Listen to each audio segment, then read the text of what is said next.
প্রথমবারের মতো মর্যাদাপূর্ণ হুডুন ইন্ডিয়া রিচ লিস্টে স্থান পেলেন বলিউড অভিনেতা শাহরুখ খান।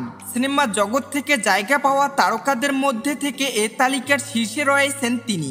29 আগস্ট শীর্ষ ধনীদের এ তালিকা প্রকাশ করেছে প্রতিষ্ঠানটি। গণমাধ্যম দ্য ইকোনমিক টাইমসের তথ্য অনুযায়ী হুডুনের তালিকায় জায়গা পেয়েছেন বলিউডের বেশ কজন তারকা। এ তালিকার শীর্ষে রয়েছেন শাহরুখ।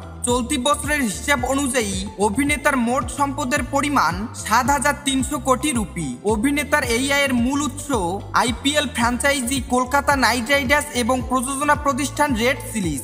এ তালিকার দ্বিতীয় অবস্থানে রয়েছেন অভিনেত্রী জুহি চাওলা। তার মোট সম্পদের পরিমাণ 4,600 কোটি রুপি। শাহরুখের ব্যবসায়িক অংশীদারও তিনি। অভিনেতার কলকাতা নাইট রাইডার্সের সহ কর্ণধার জুহি। হুডুনের তৃতীয় স্থানে জায়গা পেয়েছেন ঋত্বিক রোশন। তার মোট সম্পদের পরিমাণ 2,000 কোটি রুপি। অভিনয়ের পাশাপাশি ফ্যাশন ব্র্যান্ড HRX এর মালিক তিনি। অভিনেতার সম্পত্তির মূল উৎস তার এই ব্র্যান্ডটি।